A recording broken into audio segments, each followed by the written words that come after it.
उपस्थित कार्यक्रमाचे अध्यक्ष आणि महाविद्यालयाचे ज्ञानस्तंभ आदरणीय विभागजी शिवगजी सर, कार्यालयीन अधीक्षक कार्यालयीन अधीक्षक राजेंद्र कोते सर, कानडे सर, उपस्थित सर्व शिक्षणाचा वारसा पुढे नेणारे ज्योतिबा आणि सावित्रीच्या लेकींचं ज्ञानमय स्वागत.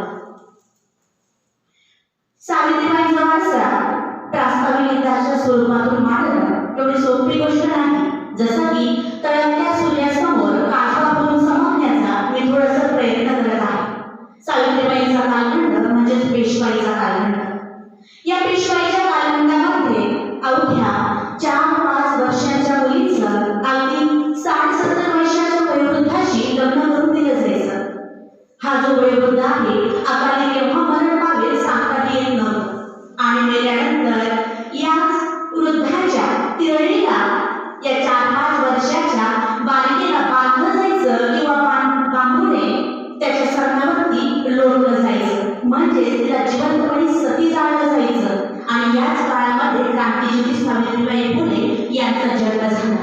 सावित्रींनी अशा प्रकारे एल्गार उद्गरला की समस्त शिक्षणाचा पाया अस्पृश्य समाजातील तसेच रूढी परंपरेने नाचलेल्या समाजामध्ये पुढे नेण्याचं कार्य त्यांनी सुरू केलं.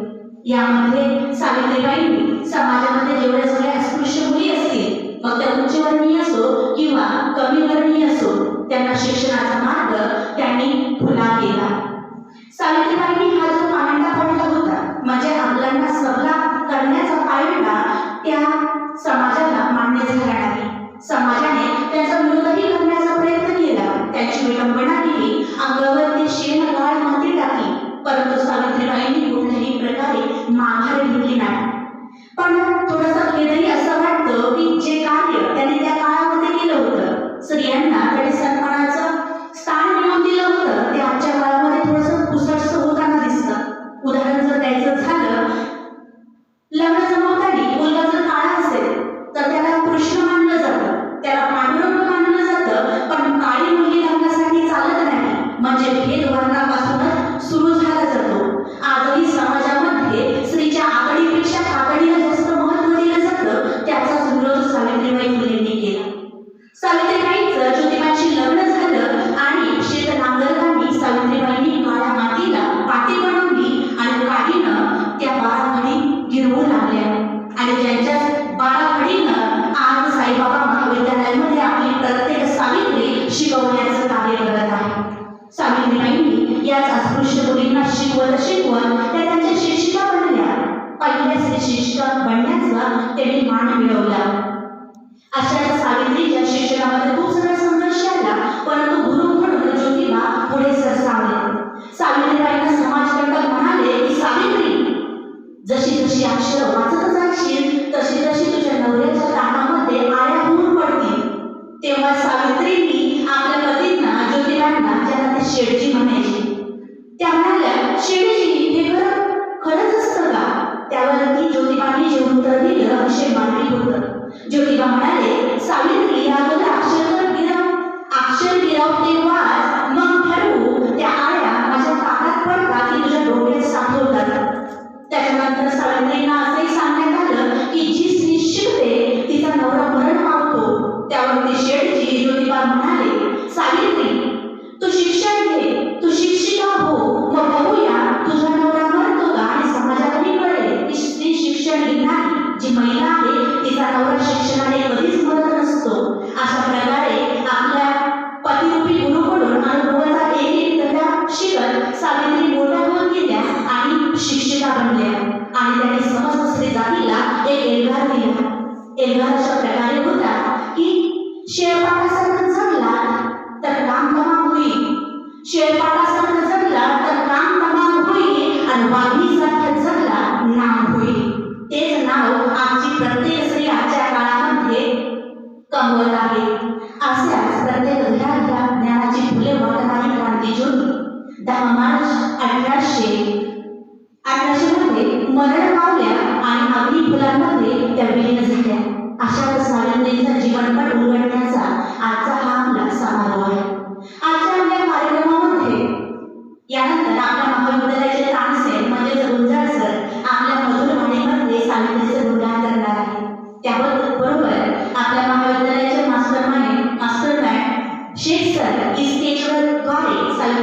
सावित्रीबाईंचा जीवनपटही उलगडून दाखवणार आहे.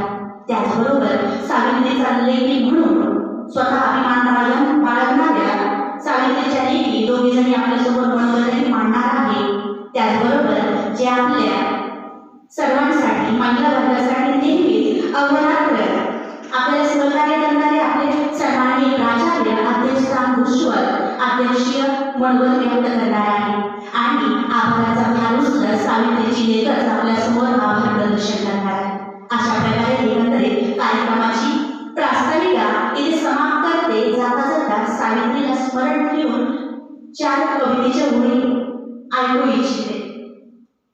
जरी काळोख्या वाटा तरीही चालत सदैव जावे, जरी काळोख्या वाटा तरीही चालत सदैव जावे, जाता जाता या ओठावर गीत क्रांतीचे गावे. डोंगर वाटा तुफान लाटा, डोंगर वाटा तुफान लाटा, तमान असावी काही, ठाम असावा मार्ग आपला दिशा दिशांतून राही. स्मरण करावे क्रांती ज्योतीचे, स्मरण करावे क्रांती ज्योतीचे, वाचून इतिहासाला स्वातंत्र्याचा अर्थ खरा मग कळेल अक्षराला. या ओठांनी सदैव गावी, या ओठांनी सदैव गावी सावित्रीची गाणी, तिच्या प्रयत्ने आम्हा लाभली अमृताची वाणी. वंदन तिजला करूया सारे, वंदन तिजला करूया सारे, वर सोडून आता आणि तिच्याच चरणी झुकतो राहू, आणि तिच्याच चरणी झुकता राहू. माझा तुमचा माथा, माझा तुमचा माथा. धन्यवाद.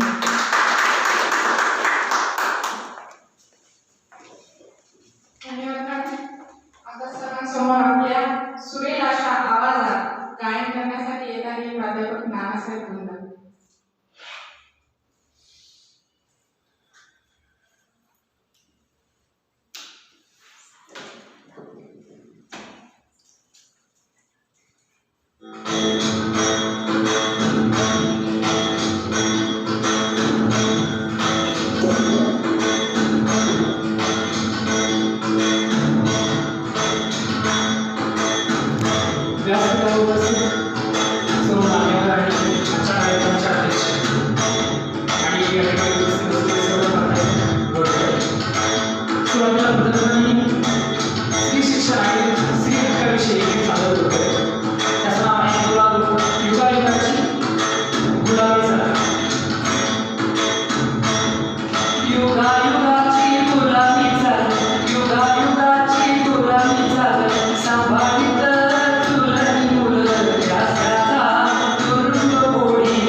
वेळा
जीवनपट आम्हासमोर ठेवला.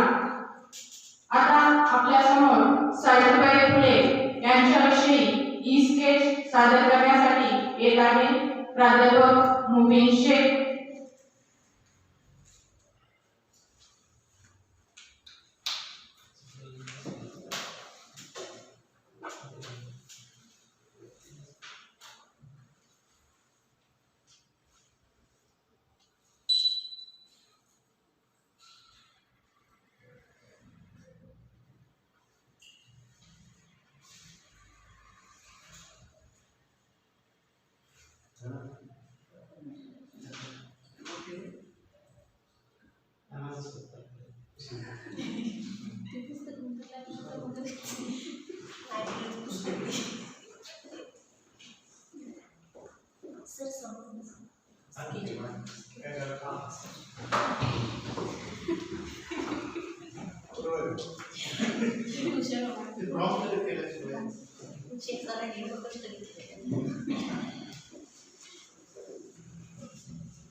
Production House प्रस्तुत या माहितीपटामध्ये सर्वांचं हार्दिक आणि सहर्ष स्वागत करतो.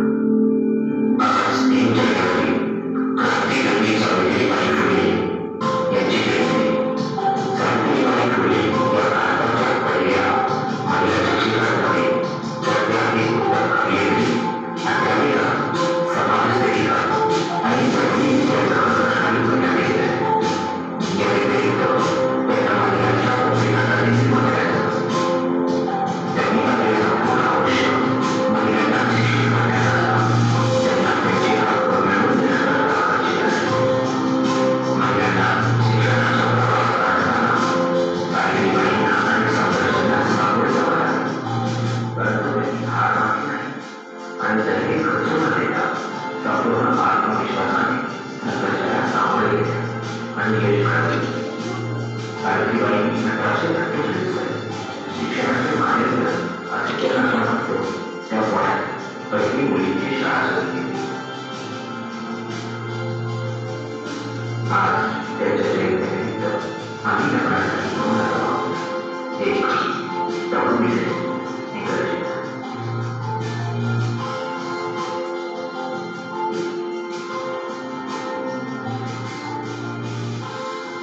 The 18th century was a bad time for a woman to be born in India.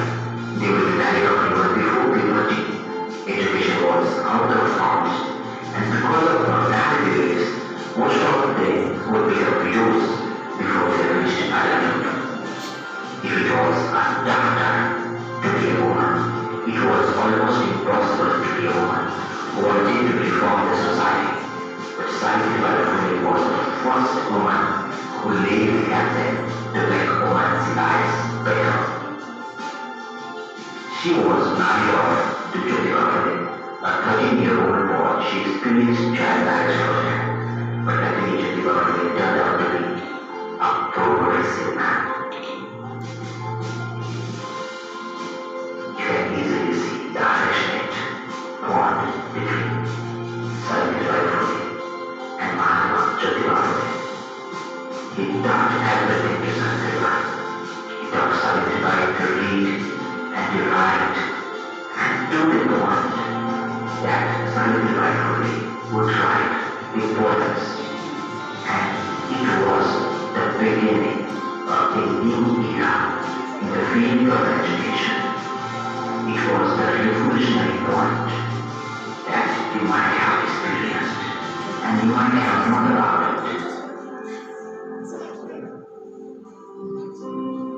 This would make her one of few women at that time to be properly educated. She really understood what Jyotiba had done and realized the power of teaching. She knew that if she wanted to change the lives of other woman in India, she would have to educate them.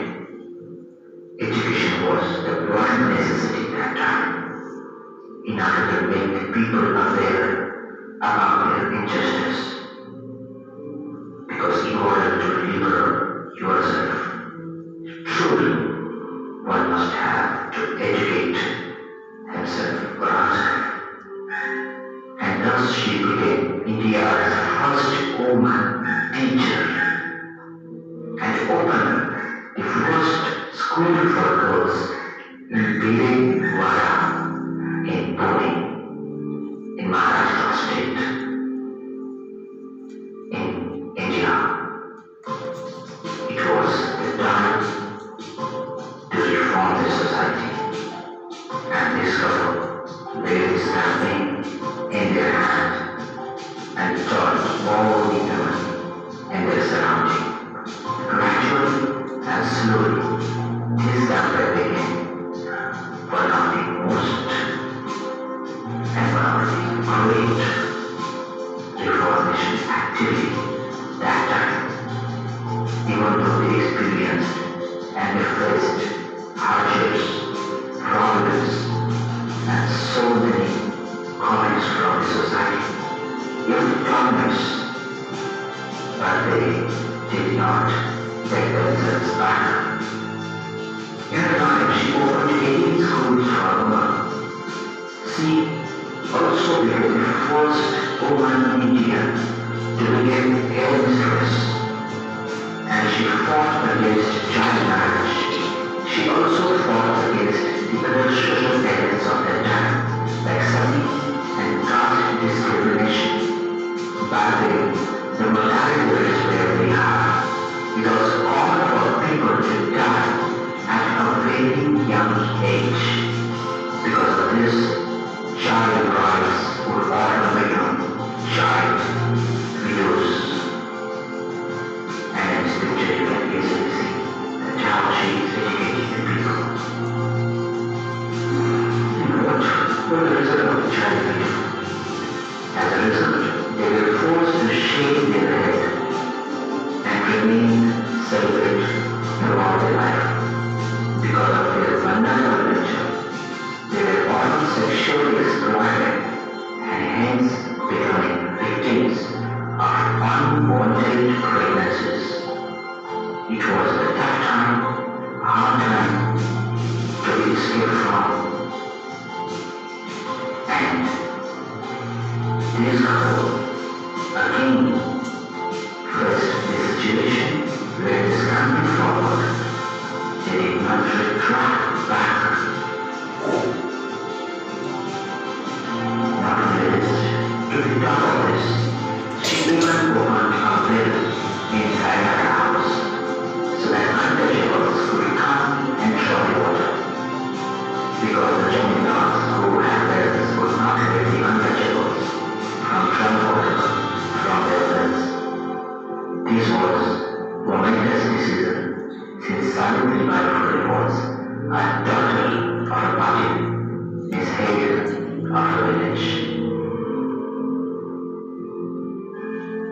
That was the time that we don't want to live in, but that was also the time that which we want to live with this couple.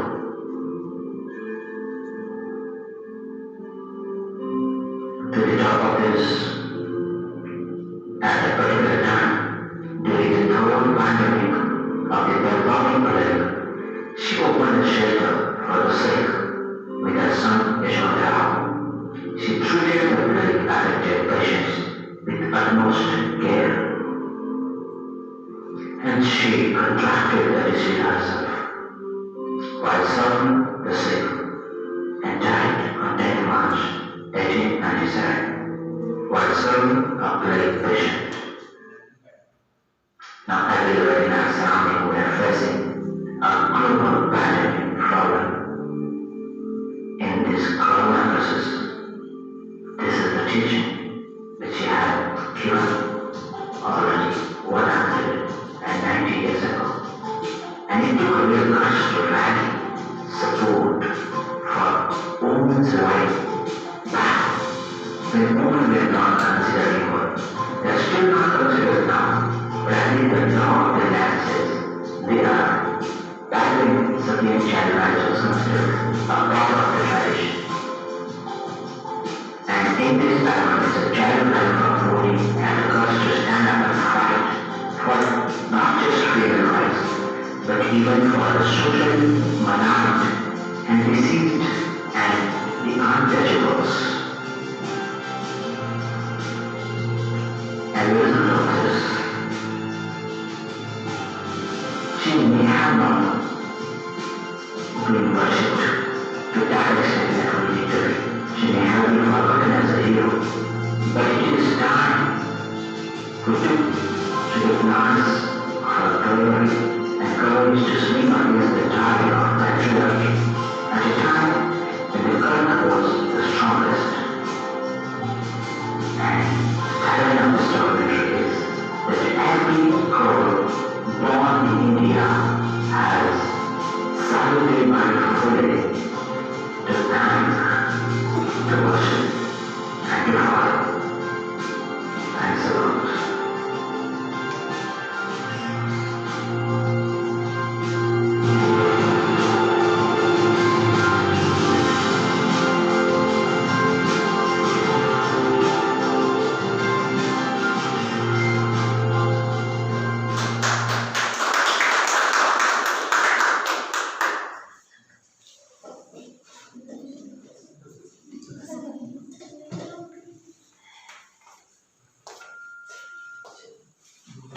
धन्यवाद sir. इस्केटच्या माध्यमातून आपण मध्ययुगीन भारताचा शेवट आणि आधुनिक भारताची सुरुवात हा जो काही स्थित्यंतराचा कालखंड आहे, या कालखंडामध्ये स्त्री शिक्षणाविषयी समाजाची भूमिका व स्त्रियांकडे बघण्याचा दृष्टिकोन आपण या इस्केटच्या माध्यमातून खूप छान पद्धतीने मांडला. शिक्षण हे प्रभावी अस्त्र आहे, जे वापरून तुम्ही प्रत्यक्ष जग बदलताना बघू शकता. हक्क आणि कर्तव्य या एकाच नाण्याच्या दोन बाजू आहेत. तुम्ही एखादी गोष्ट जेवढी हक्काने मागता, तेव्हा तुमचे कर्तव्यही तितकेच तत्पर असायला हवे. ज्या सावित्रीने आमच्यासाठी एवढे कष्ट सोसले, तिचे ती थोर उपकार आम्हा सर्वांवर आहे हे शब्दात व्यक्त करणं कठीण आहे. मात्र तरी देखील तिच्याविषयीची कृतज्ञता व्यक्त करण्यासाठी वाणिज्य विभाग प्रमुख आमच्या सर्व महिला वर्गाची व महाविद्यालयाची रणरागिणी आदरणीय प्राध्यापक डॉक्टर योगिता कोपटे यांना मी विनंती करते की आपले मनोगत व्यक्त करावे.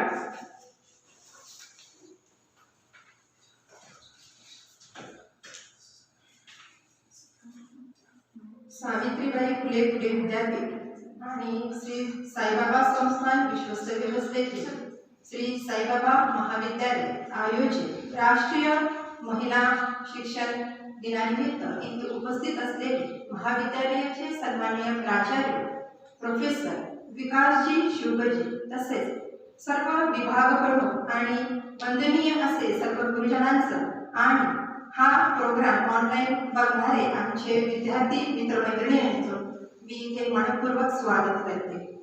आज बालिका दिन म्हणजेच राष्ट्रीय महिला शिक्षण दिन. आज आपण हा दिवस साजरा करतो कारण 3 जानेवारी 1831 साली सातारा जिल्ह्यातील नायगाव या गावामध्ये सावित्रीबाईंचा जन्म झाला. खंडूजी नेवासे पाटील व लक्ष्मीबाई यांची ही एकुलती एक कन्या आणि या कन्येला लहानपणापासूनच शिक्षणाची आणि शिकण्याची आवड होती. परंतु 19व्या शतकाचा कालखंड जर आपण बघितला तर आपल्याला लक्षात येतं की त्या काळामध्ये समाजामध्ये स्त्रियांना शिक्षणाचा अधिकार नव्हता. परंतु शिक्षणाची ही इच्छा त्यांचे पती ज्योतिराव फुले यांनी पूर्ण केली.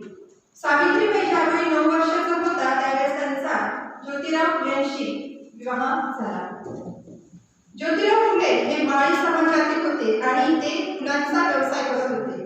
त्यांचं आडनाव गोरे असं होते, परंतु फुलांचा व्यवसाय करीत असल्यामुळे त्यांना फुले असं म्हणण्यात आले.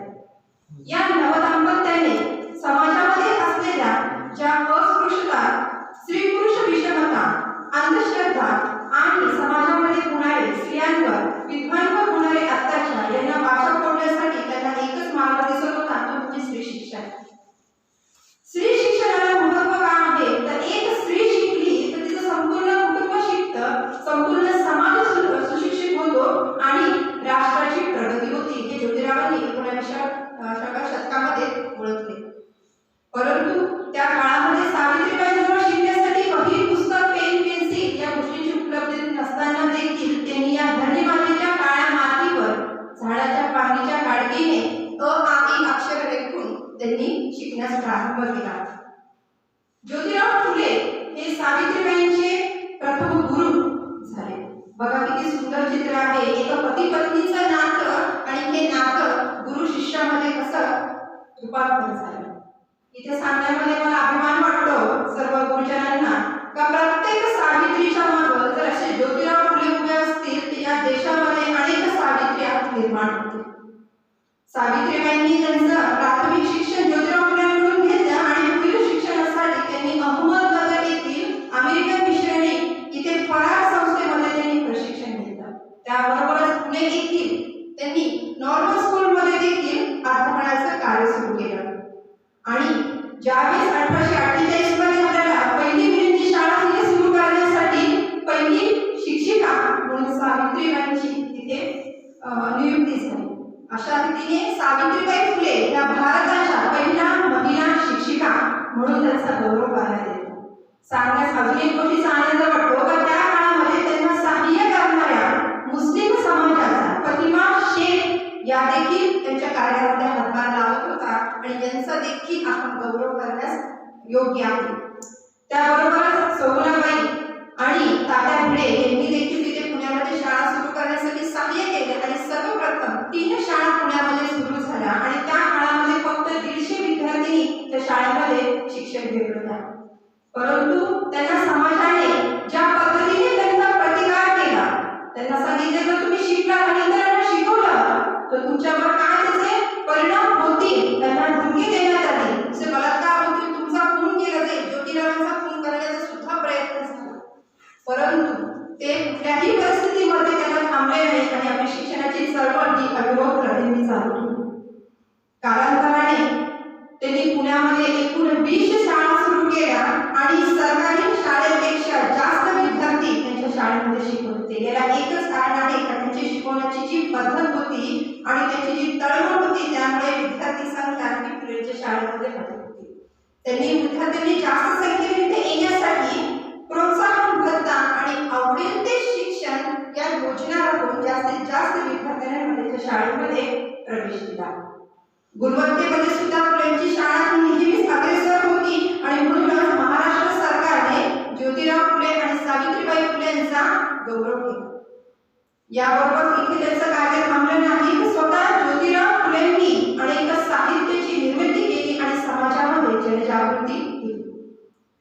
सावित्रीबाई यांनी आपण त्यांना फक्त एक महिला शिक्षिका म्हणून माहीत असेल, परंतु त्या एक सुंदरशा कवयित्री होत्या, लेखिका होत्या आणि समाजसेविका देखील होत्या. त्यांनी दीन, दुबळे, गरीब, अस्पृश्य आणि ज्यांना समाजामध्ये स्थान नाही अशांना त्यांनी आपल्या जवळ घेऊन प्रेमाने त्यांना मायेची सावली दिली. या सावित्रीबाईंनी आपला शिक्षण कार्याचा जो वसा आहे तो त्यांनी साहित्याच्या माध्यमातून समाजापुढे ठेवला. त्यांनी काव्य निर्मिती केली. काव्य फुले हा कविता संग्रहाच्या माध्यमातून शिक्षणाचं महत्त्व तळागाळाच्या लोकांपर्यंत पोहोचवलं. त्याबरोबरच त्यांनी अनेक साहित्य जसे सावित्रीबाईंची भाषणे असतील, ज्योतिरावांची भाषणे असतील, सावित्रीबाईंची ज्योतिरावांना पत्र, अशा प्रकारचे साहित्य त्यांनी निर्माण केले. 52 वर्षी सुबोध रत्नाकर हा साहित्य निर्मिती करून त्यांनी समाजापुढे प्रस्थापित केला. यावरून आपल्याला एक दिसून येतं की त्यांनी ज्या परिस्थितीमध्ये समाजामध्ये शिक्षणाची ज्योत पेटवली, ही ज्योत आजही समाजामध्ये पेटत आहे. आज तिच्या महिला वर्ग उपस्थित आहे, हा केवळ सावित्रीच्या त्यागामुळे त्यांनी केलेला कार्य आहे. याचा गौरव म्हणून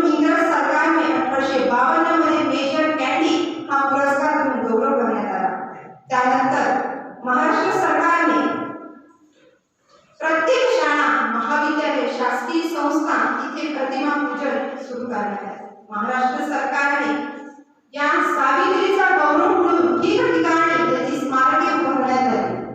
इथे त्यांचा गौरव थांबत नाही, तर आपले आंतरराष्ट्रीय पातळीवरचे जे काही जर्नल आहे, international journal for research and social science, यामध्ये सुद्धा सावित्रीबाईंचा आपल्याला गौरव पाहण्यास मिळतो. याबरोबरच आपले माननीय पंतप्रधान मोदी यांनी देखील सावित्रीबाई फुलेंचा गौरव उद्गार केलेला आहे. 2015 साली पुणे विद्यापीठाने आपले नामकरण सावित्रीबाई फुले पुणे विद्यापीठ असे केले आणि सांगण्यास आनंद वाटतो. 2015 साली देखील या कार्यक्रमाची मी उपस्थिती तिथे विद्यापीठामध्ये होते. त्यानंतर 1998 साली इंडिया पोस्ट यांनी देखील एक स्टॅम्प सावित्रीच्या नावाने इश्यू केला.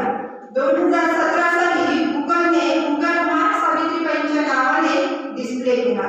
अशा रीतीने सावित्रीबाईंचा जो गौरव ठिकठिकाणी होत आहे, हा गौरव मातेचं ज्यावेळेस निधन झाल्यानंतर हा गौरव पुण्यात आला. आनंद यावेळेस वाटतो की ज्यावेळेस जिवंतपणे जर सावित्रीचा हा सत्कार केला असता, तर अशा सावित्रींना अधिक आनंद झाला असता.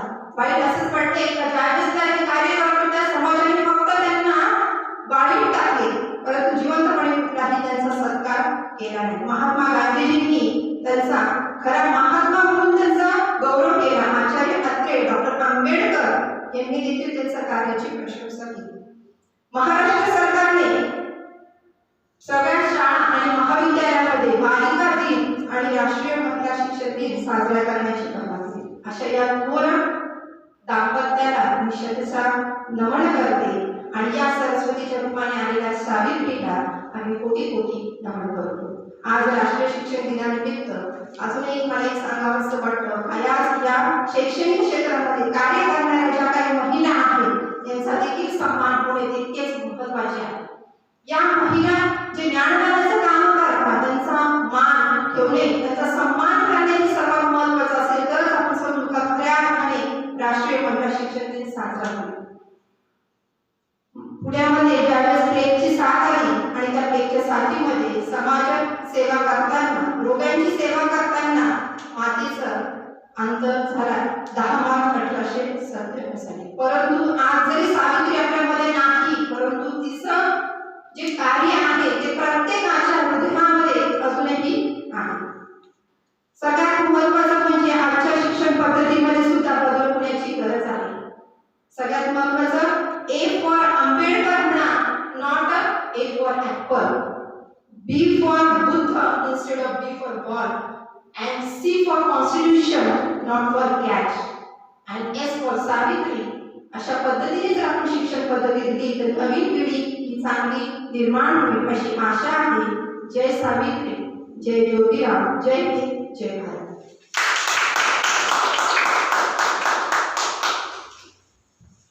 धन्यवाद मॅडम. खूप छान पद्धतीने आणि परखड अशा शब्दामध्ये मॅडमनी सावित्रीबाई फुले यांच्याविषयीचे विचार मांडले. प्राध्यापक नानासाहेब गुंजाळ यांनी सुरेल अशा आवाजामध्ये सावित्रीबाई फुले यांच्याविषयी ओवी गायली. सरांना मी विनंती करते की त्यांनी सत्काराचा स्वीकार करावा.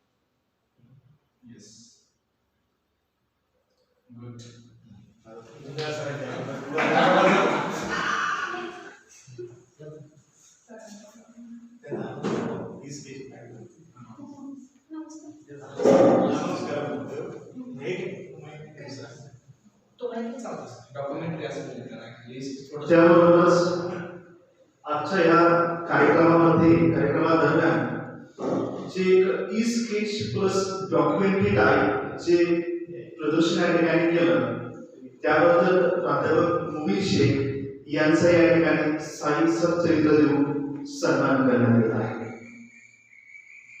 माननीय प्राचार्यांच्या हस्ते हा सन्मान होत आहे.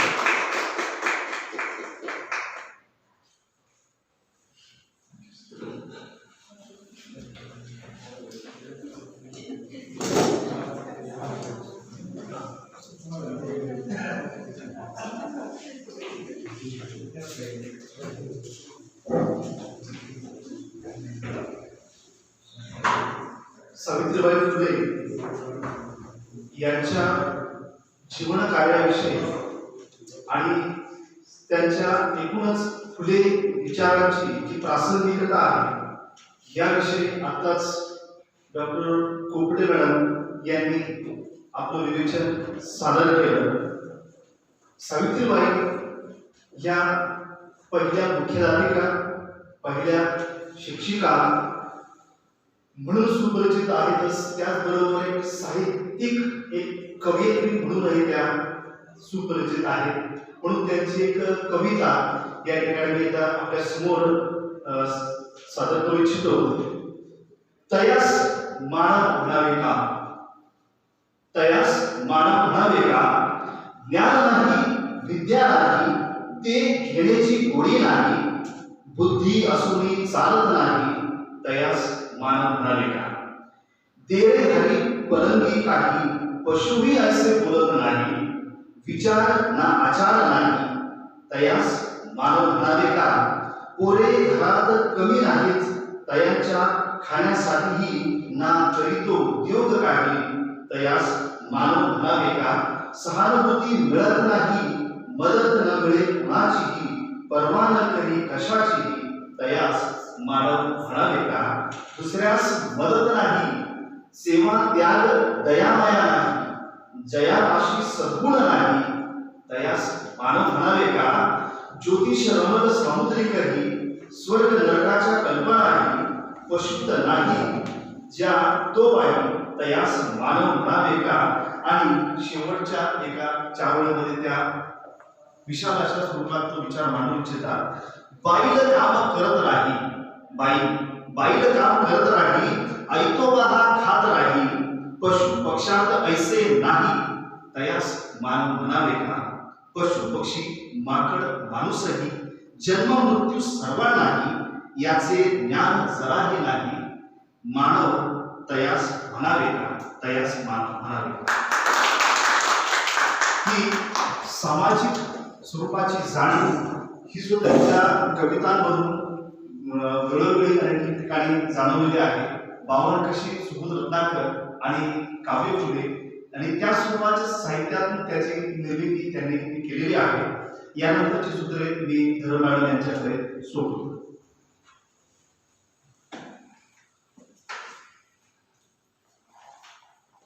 धन्यवाद सर. खूप छान अशी कविता आम्हा सर्वांसमोर सादर केली.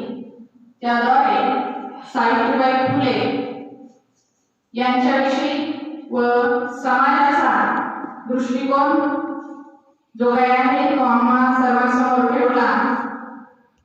पुस्तके म्हणजे मन निर्मळ करणारा अविश्रांत असा झरा आणि या पुस्तकांचा सहवास आम्हा सर्व स्त्रीवर्गाला लाभला तो फक्त आणि फक्त सावित्रीबाई फुले यांच्यामुळे.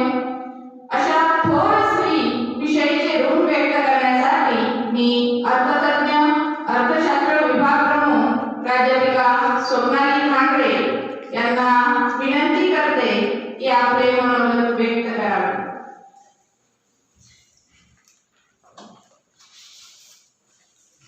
सन्माननीय व्यासपीठावर विराजमान असलेले आजच्या कार्यक्रमाचे अध्यक्ष माननीय विकासजी सुगेदे सर, उपस्थित सर्व विभागाचे विभाग प्रमुख, सर्व प्राध्यापक आणि सावित्रीच्या लेखी असणाऱ्या माझ्या प्राध्यापक मैत्रिणींनो, आज स्त्री शिक्षणाच्या अग्रदूत आणि स्त्री स्वातंत्र्याच्या प्रणेता आणि ज्यांच्यामुळे आज मी या ठिकाणी उभी आहे आणि मला ही बोलण्याची संधी मिळत आहे अशा क्रांतिज्योती सावित्रीबाई फुले यांची आज जयंती. बघा, आजचा हा दिवस खूप विशेष आहे की या वर्षापासून महाराष्ट्र शासनाने हा दिवस राष्ट्रीय महिला शिक्षण दिन म्हणून साजरा करण्याचे निश्चित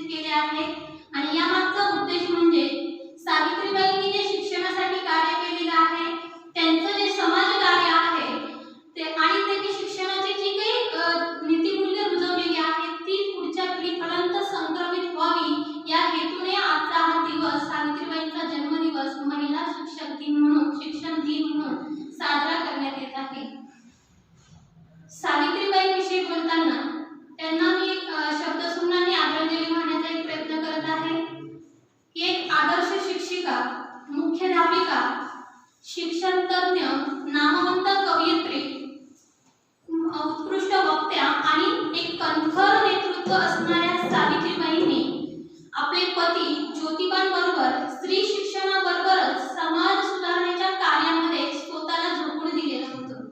स्त्री शिक्षण, स्त्रियांना शिक्षण मिळावं, शिक्षण मिळून शहाणा व्हावं हे त्यांचं ब्रीद वाक्य होतं. आणि ज्या काळामध्ये स्त्रियांना मानाचं स्थान नव्हतं, शिक्षण आणि स्वातंत्र्यापासून वंचित ठेवलं जात होतं, अशा कालखंडामध्ये 19व्या शतकामध्ये सावित्रीबाईंनी स्त्री शिक्षणाची मशागत घेतली.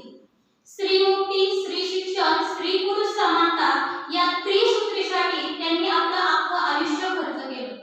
आणि त्याचाच परिणाम म्हणून आता जे आहे की अनेक क्षेत्रामध्ये अनेक महिला ज्या आहे की आपल्या कर्तृत्वाची गगन भरारी घेत आहे, अशा कित्येक सावित्रीच्या पंखांना सावित्रीमुळे बळ मिळालेलं आहे. आणि म्हणूनच प्रत्येक क्षेत्रामध्ये जे आहे की स्त्रियांनी आपलं नाव रोखे, आपल्या कर्तृत्वाचा आणि आपल्या यशाचा ठसा जो आहे की तो अतिशय अभिमानाने स्वाभिमाने निर्माण केलेला आहे. म्हणून सावित्रीबाईंबद्दल एक 4 ओळी म्हणावं असं वाटतात की लेकी आम्ही सावित्रीच्या सत्यात उतरलो आज, लेकी आम्ही सावित्रीच्या सत्यात उतरलो आज, रूढी बंधनातून मुक्त झालो, रूढी बंधनातून मुक्त झालो, हे सावित्री फक्त तुझ्यामुळे, हे सावित्री फक्त तुझ्यामुळे. बघा, त्या कालखंडामध्ये की 1848 मध्ये सावित्रीबाईंनी महिलांसाठी पहिली शाळा सुरू केली, शिक्षणाच्या प्रसाराचं कार्य सुरू केलं. त्या पुण्यामध्ये ती जी काही कर्मभूमी होती, त्या कर्मभूमीमध्ये बघा 1948 ला त्यांना प्रखर विरोध झाला. स्त्री शिक्षणाचं कार्य करत असताना त्यांना अनेक यातना सहन कराव्या लागल्या. पण त्याच पुण्यामध्ये बघा 2014 मध्ये जगामध्ये नावलौकिक असलेलं आपलं पुणे विद्यापीठ, त्या पुणे विद्यापीठाला सावित्रीबाईंचं नाव देऊन त्यांच्या कार्याचा गौरव करण्यात आला. तरी माझ्यासाठी सुद्धा एक अभिमानाची गोष्ट आहे की ज्या पुणे विद्यापीठामध्ये मी शिक्षण घेतलं आणि त्या पुणे विद्यापीठामध्ये सावित्रीबाई फुले केंद्र आहे, त्या सावित्रीबाई फुले केंद्राचं जे आहे की त्या सहवासामध्ये सुद्धा मी माझं शिक्षण घेऊ शकले, हे आज खरंच माझ्यासाठी खूप अभिमानाची गोष्ट आहे. बघा, सावित्रीबाई फुले ह्या स्त्री शिक्षण ही त्यांची ओळख समजली जाते. सावित्रीबाईंना आपण ओळखतो की स्त्री शिक्षणाच्या कार्य म्हणून, पण त्यांचं सामाजिक कार्य सुद्धा हे खूप उल्लेखनीय आहे. त्या सामाजिक कार्यामध्ये त्यांचा वाटा जो आहे की हा अधोरेखित करण्यासारखा आहे. स्त्री पुरुष समानता असेल, समाजातील अनिष्ट रूढी परंपरा असेल, सामाजिक न्याय असेल, यासाठी जे आहे की त्यांनी ज्योतिबांबरोबर आपल्या नेतृत्व आणि कर्तृत्वाची चुणूक जी आहे की जगाला दाखवून दिली. रूढीप्रिय समाजाबरोबर जे आहे की त्यांनी या सगळ्या चालीरीती असेल किंवा सामाजिक कार्यामध्ये जे आहे की कडवी आणि यशस्वी झुंज त्यांनी दिलेली होती. तर त्या 19व्या शतकामध्ये जे आहे की अनेक रूढी परंपरामध्ये स्त्रिया अडकलेल्या होत्या. त्यामध्ये बालविवाह असेल, केशरोपण असेल, विधवा पुनर्विवाह असणार आहे. तर ह्या वेगवेगळ्या अस्पृश्यता होत्या. तर ह्या सगळ्या रूढी ज्या होत्या त्या रूढी पूर्णपणे नाहीशा करण्यासाठी जे आहे की या रूढींपासून सुटका करण्यासाठी सावित्रीबाईंचं कार्य जे आहे की ते अतिशय उल्लेखनीय होतं. त्यांनी स्त्री मुक्तीसाठी जे आहे की क्रांतिकारक असे निर्णय घेतले आणि इतिहासाला एक वेगळं वळण जे आहे की सावित्रीबाईंनी दिलं होतं. बघा, बालविवाह जे आहे की त्यांनी बालविवाहाला कठोर असा विरोध केलेला होता. बालविवाह फक्त न थांबता त्यांनी विधवा पुनर्विवाह जे आहे की या विधवा पुनर्विवाहाचं दायित्व जे आहे ते अतिशय हिमतीने पार पाडलं. विधवा पुनर्विवाह कायदा होण्यासाठी त्यांनी इंग्रज सरकारकडे जे आहे की आग्रही भूमिका मांडली, आग्रही मागणी केली इंग्रज सरकारकडे. आणि त्याला 1856 मध्ये जे आहे की या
गेलेलं होतं.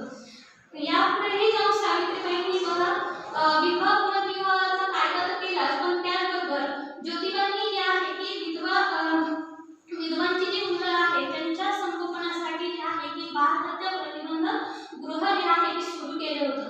आणि सावित्रीबाईंनी अतिशय सक्षमपणे ते सुधारगृह चालवलेले होते, प्रतिबंधक गृह चालवलेले होते. सावित्रीबाईंनी या गृहातील जे मुलं आहेत त्यांचा अतिशय पुढच्या पोराप्रमाणे त्यांचा सांभाळ केला. आणि अशाच या प्रतिबंधक गृहामधील ज्या काही कृष्णाबाई होत्या ना, विधवा कृष्णाबाई यांच्या मुलाला त्यांनी दत्तक घेतलं आणि दत्तक मुलगा म्हणजे यशवंत होता. तर बघा ह्या सगळ्या स्त्रियांसाठी ज्या ज्या काही रूढी परंपरा बंधनामध्ये स्त्रिया अडकलेल्या होत्या त्यातून त्यांना स्त्री मुक्ती मिळावी या हेतूने जे आहे की सावित्रीबाईंनी केलेलं सामाजिक कार्य जे आहे की अफाट असं सामाजिक कार्य होतं. बघा अस्पृश्यांसाठी जे आहे की सामाजिक भेद नष्ट करण्यासाठी अस्पृश्यांसाठी जी काही त्यांची पाण्याची जी काही रक्कम ते उन्हामध्ये त्यांना जी गंमत करावी लागायची त्यासाठी त्यांनी स्वतः आपल्या पाण्याचा हौद जो आहे की तो अस्पृश्यांसाठी खुला करून दिला. एवढेच नव्हे तर 1876 मध्ये जो काही भीषण दुष्काळ पडलेला होता त्या दुष्काळामध्ये सुद्धा जे आहे की गोरगरिबांच्या मुलांना अन्न मिळावं यासाठी मिळेल तिथून अन्न गोळा करून अन्नछत्र 52 अन्नछत्र त्यांनी सुरू केलेली होती. यानंतर जे आहे की 1896-97 मध्ये जे आहे की भयंकर अशी पुण्यामध्ये प्लेगची जी काही साथ आलेली होती या प्लेगच्या साथीमध्ये सावित्रीबाईंनी स्वतःचा जीव धोक्यात घालून प्लेगच्या रोग्याची सेवा केली, त्यांच्या कुटुंबांना आधार दिला. आणि एवढेच नव्हते तर एक अंगावर शहारा आणणारा प्रसंग म्हणजे की पांडुरंग बाबाजी गायकवाड हा एक मागासलेल्या समाजातील मुलगा जो आहे की या मुलाला प्लेग झालेला होता. तर सावित्रीबाईंनी स्वतः त्याला पाठीवर घेऊन पुण्यामधील जवळ खडकसर जे आहे की तेथील ससाणे मळा या ठिकाणी घेऊन जाऊन यशवंताच्या दवाखान्यामध्ये त्याच्यावर उपचार केले, त्याला बरे केले. मात्र हे करत असताना प्लेगच्या साथीमध्ये सावित्रीबाई जे काही झोपून सुद्धा कार्य करत होत्या. मात्र या प्लेगच्या संसर्गजन्य साथीने जे आहे की स्वतः सावित्रीबाई त्याच्या शिकार झाल्या आणि या आजारातच त्यांचा 10 मार्च 1897 रोजी त्यांची प्राणज्योत मावळली होती. बघा हे आपण कार्य जे आहे की सावित्रीबाईंनी जे ते समर्पण केलं, समर्पित असं त्यांचं कार्य स्वतंत्र व्यक्तिमत्वाच्या या सावित्रीबाई होत्या. त्यांच्या स्मरणात एवढं सांगावं वाटतं की सावित्री केवळ विचारात्मक नव्हे तर ती प्रत्येकाच्या आचरणातून जर निर्माण झाली, प्रत्येकाने आपल्या आचरणातून जर सावित्रीबाईंना जिवंत ठेवलं तर तीच खरी आपल्याकडून सावित्रीबाईंना दिली जाणारी श्रद्धांजली आहे असं मी समजते. सावित्रीबाईंच्या कार्यामुळे जे आहे की स्त्री स्वातंत्र्याची आणि शिक्षणाची वाट जी आहे की ती सुकर होत गेली. त्यामध्ये अनेकांनी आपलं बलिदान दिलं आहे की स्त्री शिक्षणासाठी. सावित्रीबाईंनी जी सुरुवात केली, जी मशाल पेटवलेली होती त्यामध्ये अनेकांनी योगदान दिलं आणि आपण जे आहे की या स्त्री शिक्षणाच्या प्रवाहामध्ये आलो. तर स्त्री शिक्षणाची वाट सावित्रीबाईंमुळे जरी सुकर झाली मात्र आजही काही जणींसाठी आपल्यामध्ये अशा अनेक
खूप वास्तविक सावित्रीबाईंविषयीचे विचार मॅडमने मांडलेले आहेत. मॅडमच्या बोलण्यातून एक लक्षात येतं का शिक्षणाने माणूस प्रगल्भ, सुविद्य, सुविचारी, सृजनशील बनतो. मात्र जर कुटुंबातील एक स्त्री शिक्षित झाली तर ती या सर्व अनमोल ठेवींची शिकवण संपूर्ण कुटुंबाला देते. मॅडमनी ज्या पद्धतीने सावित्रीबाईंचा जीवन वृत्तांत मांडला तसेच आजच्या काळाशी त्याची सांगड घातली ते खूप विदारक, आजच्या काळात विदारक स्वरूपाचं दृश्य सुद्धा आपल्या समोर ठेवलं. त्याबद्दल मॅडमजी धन्यवाद मानते. आपलं महाविद्यालय 2018 मध्ये उदयास आलेलं हे इवलेशे महाविद्यालय रूपी रोपटं, या रोपट्यामध्ये हळूहळू वाढ होत आहे. या शिक्षण रूपी रोपट्याचे वटवृक्षात रूपांतर होण्यासाठी सर्वजण प्रयत्नरत आहे. परंतु या वटवृक्षाची वाढ झपाट्याने व्हावी यासाठी सतत प्रयत्नरत असणारे व आम्हा सर्वांना मार्गदर्शन करणारे आपल्या महाविद्यालयाचे प्राचार्य विकास शिवगरे सर यांना मी विनंती करते की अध्यक्षीय मनोगत व्यक्त करावे.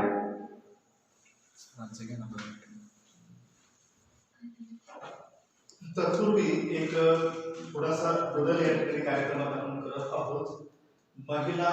राष्ट्रीय महिला शिक्षण दिन, सावित्रीबाई फुले यांची जयंती आणि या निमित्त हा कार्यक्रम महिलांचा सन्मान केल्याशिवाय संपूर्ण होऊ शकत नाही. तर त्यामुळे हा थोडासा बदल करून आज व्यासपीठावरती आणि समोर बसलेल्या सर्व महिलांचा यथोचित सन्मान करण्यात येत आहे. तर सर्वप्रथम आताच ज्यांनी आपल्या व्याख्यानाने या ठिकाणी सामाजिक उन्नतीची द्वारं कशा प्रकारे उघडली जाऊ शकते याची या ठिकाणी माहिती दिली आहे, मांडली आहे, अशा खांडे मॅडम यांचा सत्कार पुस्तक देऊन सरांनी करावा अशी मी त्यांना विनंती. त्याचबरोबर आज वाणिज्य विभागातील डॉक्टर यांनीही आपले विचार या ठिकाणी व्यासपीठावरती व्यक्त केले. त्यांचाही यथोचित सन्मान पुस्तक देऊन या ठिकाणी होत आहे. त्याचबरोबर आजच्या कार्यक्रमाची प्रास्ताविक रूपी या ठिकाणी मांडणी केली. त्याबद्दल हरदास मॅडम यांचा या ठिकाणी यथोचित सत्कार केला जात आहे. तसेच यानंतरचा आणि शेवटचा सूत्र त्यांच्याकडे असणार आहे अशा डॉक्टर उडितके मॅडम यांचाही या ठिकाणी सत्कार केला जात आहे.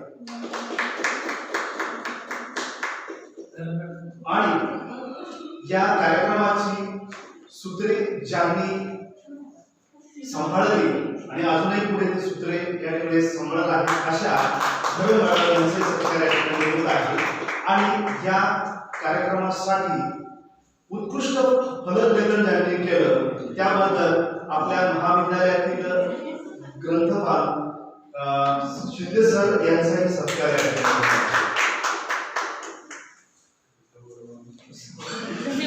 सर्व सत्कार मूर्तींचे या ठिकाणी विशेष आभार.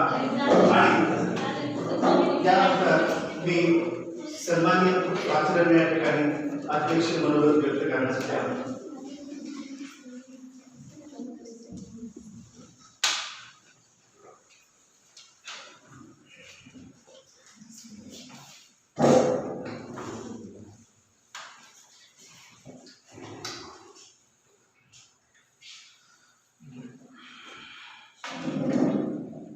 सावित्रीबाई फुले पुणे विद्यापीठ आणि आपलं श्री साईबाबा संस्थानचे साईबाबा महाविद्यालय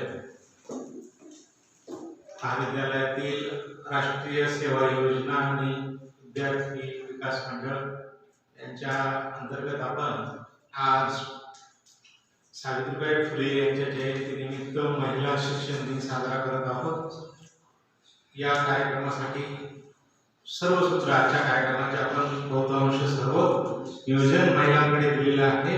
कार्यक्रमासाठी आपल्या या व्यासपीठावर उपस्थित असलेल्या वाणिज्य विभागाच्या प्रमुख डॉक्टर पोपटे मॅडम, त्याचप्रमाणे आपल्या अर्थतज्ञ ज्यांचा उल्लेख केला अशा अर्थशास्त्र विभागाच्या प्रमुख प्राध्यापक स्वप्नाली खांडरे मॅडम, उत्कृष्ट सूत्र संचालन करत आहेत अशा आपल्या इतिहास विभागाच्या प्रमुख प्राध्यापक शीतल धोरम, त्याचप्रमाणे या ठिकाणी उपस्थित असलेल्या आज ज्यांनी प्रास्ताविकातून आपलं मनोगत व्यक्त केलं अशा प्राध्यापक सोनाली हरदास मॅडम आणि यानंतर माझ्यानंतर आभारातून आपलं मत व्यक्त करण्यासाठी येणार आहेत अशा डॉक्टर सुनीता वडिलके, व्यासपीठावर उपस्थित असलेले आपले ग्रंथपाल सचिन शिंदे सर,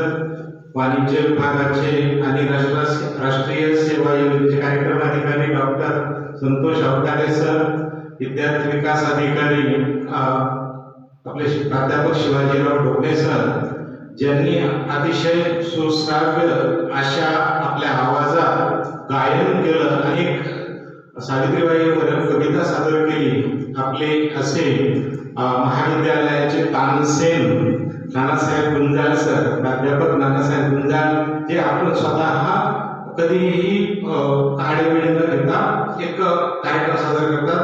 त्याचप्रमाणे आपल्या महाविद्यालयाच्या तांत्रिक कमिटीचे अध्यक्ष आपले प्राध्यापक मुबीन सर आणि ऑनलाईन या ठिकाणी उपस्थित असलेले सर्व विद्यार्थी मित्र, पालक आणि सर्व महिला भगिनी, आज आपण राष्ट्रीय महिला दिन, सावित्रीबाई फुले यांची जयंती निमित्त राष्ट्रीय महिला दिन साजरा करत आहोत. सावित्रीबाई फुले विषयी आपण आज सर्व माहिती आपल्याला प्राप्त झालेली आहे, जी आहे ती सर्व इतिहास रूप आपल्याला पुढे आला की त्यांचा जन्म 3 जानेवारी 1831 ला नायगाव गावात झाला. त्यांचा नंतर 1940 मध्ये त्यांचा ज्योतिबा फुलेंशी विवाह झाला. म्हणजे फुलेंचं आडनाव आधीचं वेगळं होतं, क्षीरसागर आणि गोरे. तर त्या ज्योतिबा फुलेंशी ज्योतिबांच्या वडिलांना पेशव्यांनी जी बाग दिलेली होती त्या फुलकाम करण्यासाठी, त्यावरून त्याचं आडनाव फुले पडलं. तर असे हा सावित्रीबाई, तर सावित्रीबाईंचं 90व्या वर्षीच लग्न झालं. लग्न झाल्यानंतर त्यावेळी ज्योतिबांनी लग्नातच कबूल करून घेतलं, तरी पुढे लग्नानंतर शिकावं लागले आणि त्या शिकल्या. त्यांना ज्योतिबांनी शिकवलं. 1948 ला 1 जानेवारी 1948 रोजी पहिली मुलींची शाळा पुण्याच्या भिडेवाड्यात ज्योतिराव फुले आणि सावित्रीबाईंनी सुरू केली. सुरुवातीला ज्योतिराव फुलेंनी शिक्षण देण्याचा प्रयत्न केला, त्यांना शिक्षक मिळेना, म्हणून आपण त्यांनी सावित्रीबाईंनाच तयार केलं आणि सावित्रीबाईंनी ती शाळा सुरू केली फुल्यांच्या मदतीने. तर आता या कार्याची दखल तत्कालीन ईस्ट इंडिया कंपनी सरकारने घेतली आणि 1952 मध्ये मेजर कॅन्डी यांच्या हस्ते या फुले दाम्पत्याचा सत्कार झाला. फुले दाम्पत्याने असं आपलं जे आहे सामाजिक कार्य चालूच ठेवलं. पुढे 1876च्या दरम्यान दुष्काळ पडला. 1876 त्या दुष्काळात फुले दाम्पत्याने आपलं खूप कार्य असं केलं, समाजाला आवश्यक असलेलं. आणि शेवटचं म्हणजे आपल्याला त्यांचं कार्य खूप, महात्मा फुलेंनी सत्यशोधक समाजाची स्थापना केली. विधवा सावित्रीबाईंनी ढाब्यांचा संप घडून आणला. विधवांचा पुनर्विवाह कसा होईल याबाबत त्यांनी प्रयत्न केले. बाल जे आहेत बाल हत्या प्रतिबंध कायद्यासाठी त्यांनी प्रयत्न केले. विधवांना त्यांना वाम मार्गाला लावून त्यांच्या झालेल्या अपत्यांचा हत्या केली जायची, तर या संदर्भात फुलेंनी पुढाकार घेऊन तो बालहत्या प्रतिबंध कायदा इंग्रजांच्या मदतीने तयार करायला सांगितला किंवा त्यासाठी प्रयत्न केले. तर असं फुल्यांचं कार्य पुढे 1896 ला आपल्या पुण्यामध्ये प्लेगची साथ आली. तर इंग्रज सरकारला जाणवलं की हा प्लेग हा संसर्गजन्य रोग आहे, आजचा कोरोना जसा संसर्गजन्य रोग आहे, तर प्लेग हा सुद्धा संसर्गजन्य रोग आहे. आणि मग इंग्रज सरकार त्यावेळी खूप वागायचं. तर मग त्या फुल्यांनी जो फुले दाम्पत्याने की ससाने माळा या ठिकाणी आपला दवाखाना सुरू केला आणि त्या ठिकाणी उपचार सुरू केले. अशा पद्धतीने 1896 मध्ये उपचार करताना सावित्रीबाई फुले त्या रोगाने पीडित झाल्या आणि 10 मार्च 1897 रोजी त्यांचं निधन झालं. हा कालखंड सावित्रीबाईंचा आहे, सावित्रीबाईंचं जीवन कार्य आहे. मग आता आपल्याला काय आहे की सावित्री होण्यासाठी ज्योतिरावांची आवश्यकता होती. तर आज सुद्धा आपण समाजात सावित्री घडवायची असेल तर ज्योतिराव निर्माण झाले पाहिजे. प्रत्येकाने घरात आपल्या ज्या माता भगिनी आई बहीण कोणी असेल त्या सर्वांना शिकवलंच पाहिजे. आणि एक स्त्री शिकली तर संपूर्ण कुटुंब शिकतं. तर त्यामुळंच त्या आपल्या प्रत्येकाच्या कुटुंबातील आपण सर्व महिलांचा आदर केला पाहिजे. आता आपल्याला आपल्या खांडे मॅडमने एक सांगितलं की मुली FY ला प्रवेश झाल्यानंतर TY पर्यंत गेल्या पाहिजे. मग त्यासाठी आपल्याला काय करता येईल, तर मी त्याच्याशी चर्चा केली की हे ड्रॉपआउटचं प्रमाण आपल्याला कमी करायचं आहे. मुलींचं FY पासून TY पर्यंत ग्रॅज्युएट झालीच पाहिजे, पण ड्रॉपआउटचं प्रमाण कमी करायचं असेल तर आपल्याला एक काहीतरी वेगळं करावं लागेल. मग त्याकरता मुलींना आपल्याला त्यांचं प्रबोधन करणं गरजेचं आहे. म्हणजे आपल्याला एक दुसरी वेगळी योजना राबवणं आवश्यक आहे की शिक्षक माता आलं म्हणजे प्रत्येक महिला शिक्षिका ही त्या मुलीची माता आपण काही ज्या आहेत मुली अशा दत्तक म्हणून आपण त्याच्याशी देता येईल महिला शिक्षिकांकडे. आणि ज्या मुलीच्या काही अडचणी असतील त्या आपण सर्वांनी मिळून सोडू आणि किमान ती ग्रॅज्युएट होईल, किमान पदवीधर होईल अशा रीतीने प्रयत्न करू. म्हणजे त्या ड्रॉपआउटचं प्रमाण आपल्याला कमी करायचं. ज्या ठिकाणी आवश्यकता असेल त्या पालकांशी चर्चा करायची, तिच्या घरी जाऊन यायचं तर आपण घरी जाऊन येऊ, त्या विद्यार्थ्याच्या पालकांना समजून सांगू किमान ती ग्रॅज्युएट होईपर्यंत करण्यासाठी थांबा आणि 3 वर्ष तिचं शिक्षण पूर्ण होऊ द्या. ते म्हणजे अशा पद्धतीने आपल्याला ज्योतिराव फुलेंचं कार्य या मार्गाने पुढे न्यावं लागेल. तरच आज सावित्री घडतील, तरच या महिला सबलीकरण. आणि मग शिकलेल्या महिलांना सुद्धा आपल्याला काहीतरी जाणीव करून द्यावी लागेल सबलीकरणाची की तुम्हाला निर्णय घेण्याचा अधिकार पाहिजे. तुम्ही काहीतरी स्वतःहून पुढाकार घेतला पाहिजे, कोणत्याही गोष्टीत नेतृत्व केलं पाहिजे, त्या नेतृत्वातूनच तुम्ही पुढे आले पाहिजे. तर अशा गोष्टी या गोष्टी करणं हे आपलं आवश्यक आहे. म्हणून मी म्हणतो की सावित्रीबाई होण्यासाठी ज्योतिरावांची आवश्यकता आहे. तर आपण ह्या सर्वांनी ज्योतिरावांच्या भूमिकेत जाणं गरजेचं आहे आणि आपण निश्चितच मी एवढंच म्हणेन की इंग्लिश में कहते हैं लेडी, मराठी में महिला और हिंदी में नारी, एक ही नारी सब पे भारी.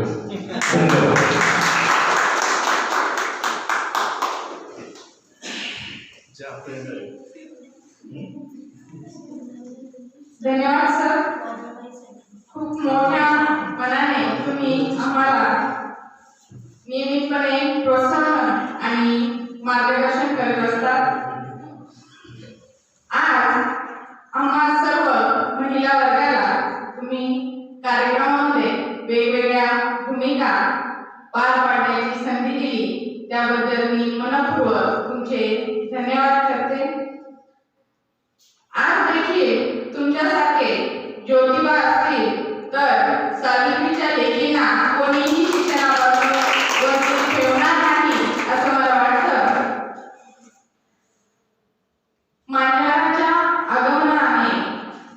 कार्यक्रमात शोभा आली. मान्यवरांच्या आगमनाने कार्यक्रमात शोभा आली. प्रतिमा पूजन आणि दीप प्रज्वलनाने प्रसन्नतेत वाढ झाली. आचार विचारांच्या फुलांची सुरेख गुंफण ही तयार झाली. आचार विचारांच्या फुलांची सुरेख गुंफण ही तयार झाली. या फुलातील गंध वेचण्याची आभाराची ही वेळ आली. आभाराची ही वेळ आली. हसणे आणि हसवणे या दोन्हीही गोष्टी खूप महत्त्वाच्या आहेत. आपल्यामुळे एखाद्याच्या चेहऱ्यावर हास्य उमटणे यापेक्षा अधिक चांगली गोष्ट कोणतीही नाही. आपल्यासमोर आभार व्यक्त करण्यासाठी येत आहे अत्यंत विनोदी व तेवढेच परखड असे व्यक्तिमत्व म्हणजे मराठी विभाग प्रमुख प्राध्यापिका सुनीता वडील.